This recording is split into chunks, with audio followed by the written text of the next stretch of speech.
Comment revitaliser le centre-ville? Comment le rendre plus attractif pour les habitantes et les habitants, mais aussi pour les gens du quartier, ceux de la ville et ceux des villes alentours? Donc en premier lieu, c'est l'activité qui sera proposée dans le centre-ville qui donnera la dynamique.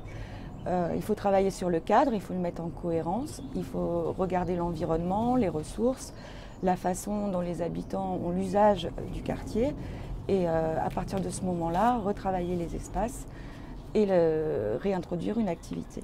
Que penser du projet de la maire sortante de créer un marché avec une halle de parking sous ou sur le marché? Alors que la halle actuelle a à peine 20 ans et qu'elle est certes un peu sombre, mais en très bon état. Est-ce qu'on ne pourrait pas imaginer un projet où on sauvegarde la place piétonne et où on garde toutes les infrastructures qui existent déjà? On se doute que la création d'un parking comme celui-ci créera beaucoup moins de place. Alors même pour une écolo de 3 mois, ce projet de parking et de marché est complètement ringard. C'est un projet du XXe siècle. C'est-à-dire que la notion de maire bâtisseur, c'est une notion qui est complètement has-been. Et si on veut s'inscrire dans une démarche environnementale, c'est surtout pas ce qu'il faut faire. Il faut plutôt réhabiliter, reconstruire la ville sur la ville, comme on dit dans les milieux professionnels, et utiliser en fait ce qui est là pour le requalifier et le porter vers le XXIe siècle.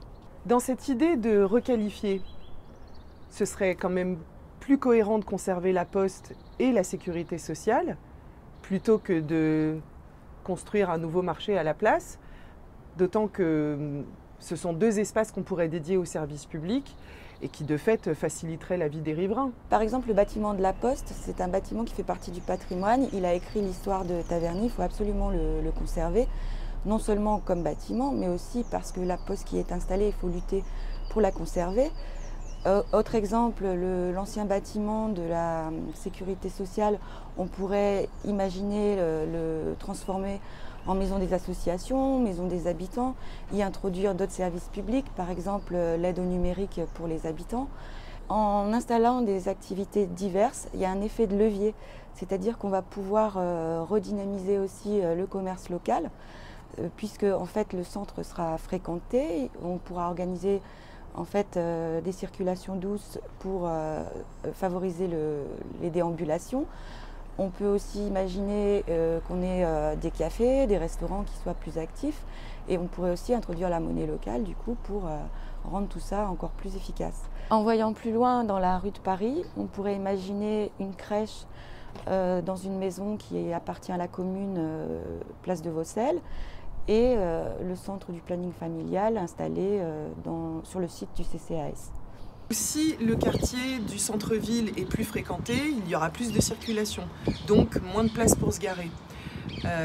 Comment est-ce qu'on pourrait faire à certaines heures où la rue de Paris est particulièrement embouteillée et où on a vraiment du mal pour trouver une place de parking? Il faut parvenir à réduire le nombre d'automobiles dans le centre-ville. Pour cela, il faut promouvoir et favoriser les circulations douces, développer de nouveau le pédibus, faire en sorte que les transports soient gratuits. Actuellement, le centre-ville a environ 160 places de disponibles sur la place Charles de Gaulle.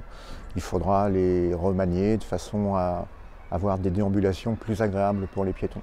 La gare de Vaucelles est un des symboles de cette offre de transport à Taverny. Nous ferons tout pour la conserver et pour conserver son guichet, dont les horaires d'ouverture se sont restreints. Il faut lutter pour garder une plage d'ouverture large de ce guichet. Nous sortons de 3 années pendant lesquelles les abris n'étaient pas disponibles. Là aussi, nous militerons pour que très rapidement, cette gare retrouve son standard. Cette gare de proximité est importante pour le quartier Vaucelles. Un autre facteur qui participe à la dévitalisation du centre-ville, c'est un certain nombre de bâtiments qui sont aujourd'hui insalubres ou en décrépitude. Ces bâtiments sont privés. Est-ce qu'on ne pourrait pas imaginer une façon d'aider les bailleurs privés à rénover ces logements pour pouvoir les louer? Alors, un bouquet d'aides financières existe déjà pour aider les particuliers à réhabiliter leur logement. Donc, il y a des aides de l'État, des aides de l'ANA, du département, qui permettent en fait de financer toutes ces rénovations. Mais les dossiers sont compliqués à monter. Donc, en créant une agence publique d'aide, ça permettrait en fait aux petits bailleurs privés ou aux particuliers de monter des dossiers et de rentrer dans cette dynamique de réhabilitation qui serait déjà instaurée sur les bâtiments de la ville par la ville, ce qui fera aussi effet de levier. Sur l'ensemble de la ville, comme dans le centre-ville, il existe énormément de logements vacants. Donc on pourrait inciter à les réhabiliter et à créer des logements qui seraient réversibles. C'est-à-dire qu'un T4, ça peut devenir 2 T2, etc. pour s'adapter en fait aux besoins et à l'évolution de la vie de chacun. Ce qui permettrait en fait d'avoir une offre beaucoup plus adaptée à la demande. Concernant l'opération de la Tuilleule, quelles sont les possibilités de construction, rénovation, des logements, des commerces? C'est important de redonner vie à ce petit îlot de la Tuilleule comme un mini-centre de ce quartier. Donc il faudra retravailler sur le projet lui-même en oubliant celui qui devait déclasser le bois. Il faudra travailler d'abord et avant tout en concertation avec les habitants et interroger les bailleurs sociaux pour voir quelle forme de construction on pourrait y construire.